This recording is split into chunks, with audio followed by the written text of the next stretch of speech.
Good morning. आज मैं आपको पढ़ाने जा रही हूँ कक्षा 10 की क्षितिज पुस्तक का पाठ संख्या 12 महावीर प्रसाद द्विवेदी। महावीर प्रसाद द्विवेदी का जन्म 1864 ईस्वी और मृत्यु 1938 ईस्वी में हुई। अब इनके जीवन परिचय के बारे में देख लीजिए। महावीर प्रसाद द्विवेदी का जन्म यूपी के उत्तर प्रदेश के रायबरेली जिले के दौलतपुर गांव में सन 1864 में हुआ। इनके पिता पंडित राम सहाय दुबे कान्यकुब्ज ब्राह्मण थे। तो इनसे भी प्रश्न बन रहा है कि किस प्रजाति के थे, किस जाति के थे। तो कान्यकुब्ज ब्राह्मण थे। इनके पिता का नाम क्या था? पंडित राम सहाय दुबे।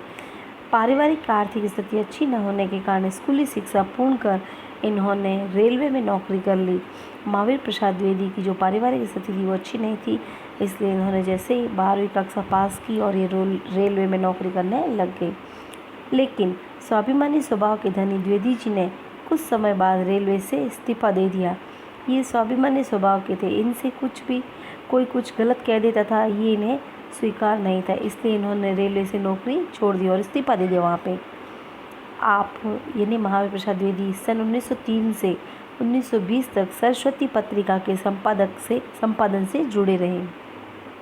इन्होंने सरस्वती पत्रिका का संपादन किया। कब तक किया ये ध्यान रखना, 1903 से लेकर 1920, पीछे इसके प्रश्न हैं। सन 1938 ईस्वी में महावीर प्रसाद द्विवेदी का निधन हो गया। अब देखिए, महावीर प्रसाद द्विवेदी प्रखर व्यक्तित्व एवं बहुमुखी प्रतिभा के धनी साहित्यकार थे। इनका जो व्यक्तित्व था वो बड़ा तेज था। जहाँ इनके चेहरे पे ही इनका तेज दिखता था। द्विवेदी जी कवि, समालोचक, निबंधकार, संपादक, भाषा वैज्ञानिक, इतिहासकार, अर्थशास्त्री आदि विविध रूपों में उभरकर सामने आए। इन्होंने जो साहित्य में रचनाएं की हैं, निबंध लिखे हैं, समालोचक लिखे हैं, तो उनमें यह एक वैज्ञानिक की तरह दिख रहे हैं, इतिहासकार दिख रहे हैं और अर्थशास्त्री के रूप में ये उभर कर सामने आए हैं। इन्हें ये सब चीज़ों का, इन सब का ज्ञान था। आपने 1903 से 1920 तक सरस्वती के संपादक रहते हुए हिंदी व्याकरण एवं वर्तनी के नियम स्थिर करके हिंदी गद्य की भाषा को परिष्कार किया। यानी इन्होंने हिंदी की जो गद्य की भाषा है उसमें काफ़ी सुधार किया और हमें जो हिंदी की भाषा हमें दिख रही है, यह सब इन्हीं के कारण हुआ है।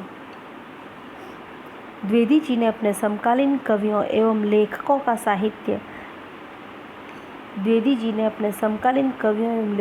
साहित्य रचना में मार्गदर्शन किया। इसी कारण आधुनिक हिंदी साहित्य के द्वितीय उत्थान सुधार काल को महावीर प्रसाद द्विवेदी के नाम पर द्विवेदी युग भी कहा जाता है।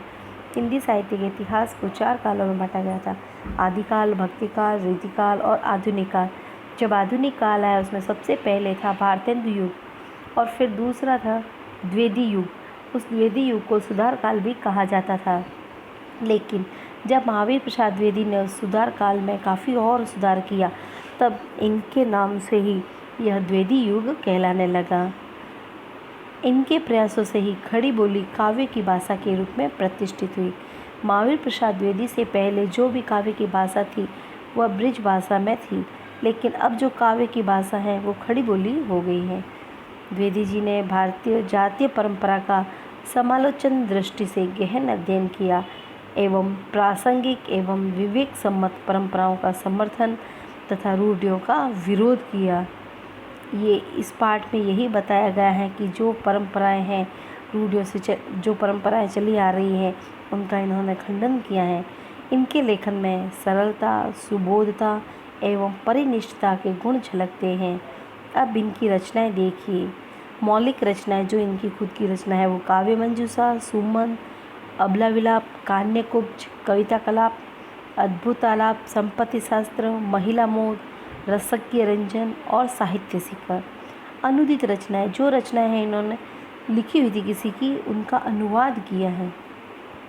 विनय विनोद, स्नेहमाला, ऋतु तरंगिनी, ये सब पद्य की हैं। भामिनी विलास, रघुवंश, वेणी संहार, बेखन विचार रत्नावली, स्वाधीनता, ये सब इनकी गद्य की अनुदित रचनाएं हैं। अब इनका पाठ परिचय देखिए। प्रस्तुत निबंध द्विवेदी जी के महिला मोद शीर्षक निबंध संग्रह से लिया गया है।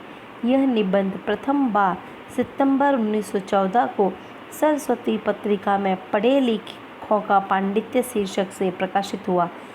यह पाठ स्त्री शिक्षा के विरोधी कुतर्कों का खंडन किस निबंध संग्रह से लिया गया है? तो आप कहोगे महिला मोड़ से। 21वीं शताब्दी में स्त्री शिक्षा, विज्ञान, सरकारी सेवा, निजी क्षेत्र, व्यापार एवं वाणिज्य सहित सभी क्षेत्रों में पुरुष के कंधे से कंधा मिलाकर समाज निर्माण एवं विकास में अपना योगदान दे रही। लेकिन इस स्थिति में पहुंचने के लिए स्त्री शिक्षा के पक्षधर सुधारकों को पुरुष प्रधान एवं रूढ़िवादी समाज से कड़ा संघर्ष करना पड़ा। ये कह रहे हैं कि आजकल भी क्योंकि भारत एक पुरुष प्रधान देश है, यहाँ पे स्त्रियों को आगे नहीं आने दिया, लेकिन स्त्रियाँ फिर भी कंधे से कंधा मिलाकर और बड़े संघर्ष के साथ आज हम देख रहे हैं हर क्षेत्र में हमें स्त्रियाँ नज़र आ रही है। प्रस्तुत निबंध स्त्री शिक्षा को समाज एवं परिवार के विघटन एवं पतन के लिए जिम्मेदार ठहराने वाले दकियानुसी सोच को अकाट्य तर्कों द्वारा यानी बिना कारण के और तर्कों द्वारा सिरे से खारिज करता है। इस निबंध में बताया गया है जो भी स्त्री शिक्षा के विरोधी हैं उनका इन्होंने तर्कों के माध्यम से उन्हें निरुत्तर कर दिया है। साथ ही इसमें इन दकियानुसी एवं अप्रासंगिक परंपराओं के अंधानुकरण के बजाय विवेक सम्मत एवं तर्कपूर्ण परंपराओं को ही ग्रहण करने की बात कही गई है। इनकी भाषा शैली हिंदी के द्विवेदी युगीन गद्य की एक वानगी प्रस्तुत करती है। धन्यवाद।